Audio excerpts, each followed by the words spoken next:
Spyware. Spyware monitors and gathers information about a user's activities without their consent. It can capture keystrokes, record browsing habits, steal login credentials or financial data, and transmit sensitive data to third parties. Here are key characteristics of spyware. Covert installation. Spyware is typically installed on a user's system without their awareness or explicit consent. It often exploits vulnerabilities in software, uses social engineering tactics, or comes bundled with legitimate software downloads to gain unauthorized access. Information gathering. Spyware operates in the background, silently collecting information about the user's activities.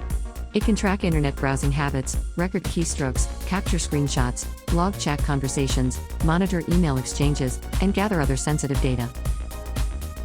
Data exfiltration. Spyware is designed to transmit the collected information to a remote server or command and control infrastructure operated by the attacker. This data can be used for various malicious purposes, including identity theft, fraud, targeted advertising, or espionage. Payload. Spyware can significantly impact system performance by consuming system resources and slowing down the computer. The presence of spyware compromises user privacy and can lead to identity theft and financial losses. Thank you for watching. Subscribe and check the cybersecurity playlists for more.